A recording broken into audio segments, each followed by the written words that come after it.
नमस्कार, स्वागत है आपका सिटी पोस्ट लाइव में। मैं हूं मुस्कान। आज महागठबंधन की अहम बैठक है और इसी बैठक के दौरान सुनने में आ रहा है कि मुकेश सहनी को एक ऑफर मिला है। वो ऑफर किसने दिया है, इस पर बातचीत करने के लिए हमारे साथ मौजूद हैं वरिष्ठ पत्रकार श्रीकांत प्रत्युष। सर, आज का दिन बहुत महत्वपूर्ण है। आज महागठबंधन की अहम बैठक है और कहा जा रहा है कि आज सीएम फेस और डिप्टी सीएम का चेहरा सामने लाया जाएगा। और अगर आज मुकेश सहनी डिप्टी सीएम के फेस में नहीं आते हैं तो क्या मुकेश सहनी को जो ऑफर आया वहां चले जाएंगे?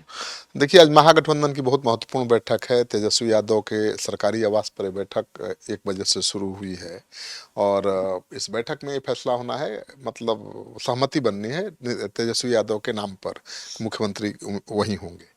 अब तक कांग्रेस ने क्लियर नहीं किया था और माना जा रहा था कि कांग्रेस पार्टी सीटों के शेयरिंग को लेकर दबाव बना रही है आरजेडी पर, लेकिन अब जो खबर आ रही है कि कांग्रेस पार्टी आरजेडी के बीच बिल्कुल सहमति बन गई है। कोई अब संदेह नहीं है, इफ बट नहीं है। कांग्रेस पार्टी को जितनी सीटें चाहिए थी वो लगभग तय हो गई हैं।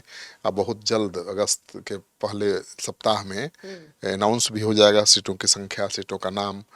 और आज की बैठक में आगे की रणनीति पर से चर्चा होगी। तेजस्वी यादव को औपचारिक रूप से सीएम पद का उम्मीदवार घोषित करने पर चर्चा होगी और ये भी हो सकती है चर्चा कि तेजस्वी यादव अगर सीएम होंगे तो डिप्टी सीएम कौन होगा। तो अब पहले से मुकेश सहनी तो दावा कर ही रहे हैं कि हम एक डिप्टी सीएम होंगे, लेकिन कांग्रेस पार्टी की मांग ये है कि भाई अगर तेजस्वी यादव सीएम बन रहे हैं तो कांग्रेस पार्टी राष्ट्रीय पार्टी है, बड़ी पार्टी है, उसका 2 डिप्टी सीएम होना चाहिए। तो अब 4-5 डिप्टी सीएम तो बनेगा नहीं, 2 ही डिप्टी सीएम बनेंगे। कांग्रेस ही 2 डिप्टी सीएम का पद मांग रही है। मुकेश सहनी पहले से दावा कर रहे हैं कि वो सब उनका फाइनल है डिप्टी सीएम। तो हो सकता है कि आज इस पर सहमति बन जाए कि कांग्रेस का एक डिप्टी सीएम हो, एक हम पार्टी का मन मुकेश सहनी हो और तेजस्वी यादव सीएम हो। तो आरजेडी, कांग्रेस और घटक दलों के बीच अब लगभग सहमति बन गई है। ये और ऑफर कहाँ से आ रहा है फिर? ऑफर तो एनडीए की तरफ से आया है मुकेश सहनी को। हम पार्टी के राष्ट्रीय अध्यक्ष हैं संतोष सुमन, उन्होंने कहा है कि भाई जो मलाह वोटर हैं वो प्रो एनडीए हैं, उनका दिल दिमाग से एनडीए के साथ हैं और हमेशा से रहे हैं। तो मुकेश सहनी के लिए अच्छा होगा कि वो एनडीए के साथ आ जाए, तो मलाह वोटरों की गोलबंदी होगी और उनका भी भविष्य सुरक्षित रहेगा।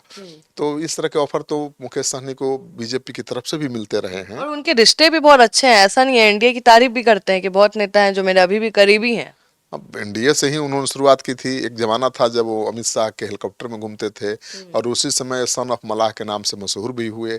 तो बीजेपी तो उनके संपर्क में है ही और उनको ऑफर भी है, बड़ा ऑफर है, केंद्र में मंत्री बनने का ऑफर है और बिहार में कई सीटों पर चुनाव लड़ने का ऑफर है। लेकिन सीटों की संख्या थोड़ी कम है क्योंकि एनडीए में तो पहले से ही प्रेशर बनाए हुए हैं।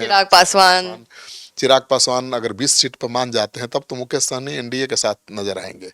लेकिन अगर चिराग पासवान नहीं माने और 30 सीटों की मांग पर अड़े रहे तब थोड़ा मुश्किल होगा एडजस्ट करना मुकेश सहनी के लिए। सर, चिराग पासवान को 30 सीट भी मिल पाएगी तो उपेंद्र कुशवाहा और मांझी कहाँ जाएंगे?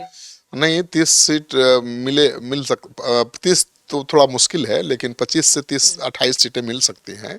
लेकिन अगर 20-22 पर वो मान गए तब तो मुकेश सहनी भी आ जाएंगे, उनके लिए भी जुगाड़ हो जाएगा सीटों का। और मांझी जी को और उपेंद्र कुशवाहा को तो 10-12 सीटों में निपटा देगी बीजेपी। सर, मुकेश सहनी बात कर रहे हैं, 60 सीटों की बात कर रहे हैं और हमारे पॉडकास्ट में भी उन्होंने कहा कि मैं 2-4 सीट के लिए नहीं रहूंगा। तो मतलब वो 50 के नीचे तो बात नहीं कर रहे हैं, तो एनडीए में इतने कम सीटों के लिए आएंगे? अब एनडीए में आएंगे तो केंद्र में मंत्री भी तो बन जाएंगे राज्यसभा चले जाएंगे, केंद्र में मंत्री बन जाएंगे और 8-10 सीटें भी मिलेंगी तो सब सीटों पर जीत जाएंगे। बहुत फर्क है ना। वो तो तेजस्वी यादव से 60 सीटों की मांग कर रहे हैं, लेकिन वहां भी वो मानकर चलिए कि 28 से 30 सीटों पर ही मान जाएंगे। लेकिन डिप्टी सीएम के रूप में उनका नाम अनाउंस करना पड़ेगा, उनकी पहली और बड़ी शर्त यही है। तो अगर महागठबंधन में उनके अनुकूल फैसला नहीं होता है तो दरवाजा बंद नहीं है, उन्होंने खोल कर रखा है खिड़की बीजेपी की तरफ का। तो जैसे ही तेजस्वी यादव नो कहेंगे वो बीजेपी को यस कह देंगे। चिराग पासवान को मनाना एनडीए के लिए बड़ी चुनौती है। तो मुझे लगता है कि आखिरी क्षण में चिराग पासवान भी मान जाएंगे तो सीटों को लेकर अब ज्यादा जीत नहीं है। किस सीट पर कौन लड़ेगा इसको लेकर अभी विशेष रूप से चर्चा चल रही है।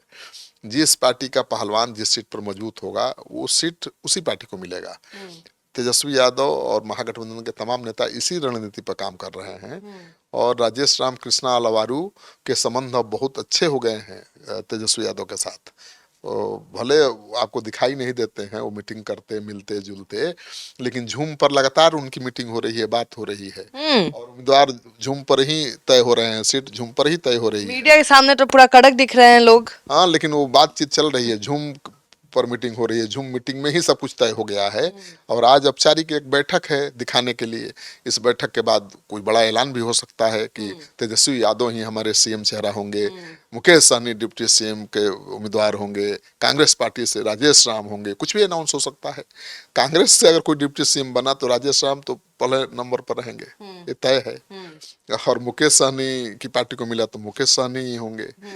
तो तेजस्वी यादव तो स्वाभाविक सीएम पद के उम्मीदवार हैं, बड़ी पार्टी के नेता हैं, ज्यादा जनाधार है। ये केवल औपचारिक ऐलान भर होना बाकी है, सीएम तो वही बनेगा, महागठबंधन की सरकार बनेगी। तो आप सुन रहे थे पूरे डिबेट को। तो मुकेश सहनी के दोनों हाथ में लड्डू हैं, लेकिन आज की जो अहम बैठक है अब ये फैसला करेगी कि मुकेश सहनी किधर जाएंगे। अगर तेजस्वी यादव अगर डिप्टी सीएम का फेस अगर मुकेश सहनी को देते हैं और एक चेहरा कांग्रेस को देते हैं तो फिर एनडीए में जाने की जो गुंजाइश है वो खत्म हो जाएगी। आप क्या सोचते हैं? आप कमेंट सेक्शन में हमें जरूर बताएं। फिलहाल इस खबर में इतना ही।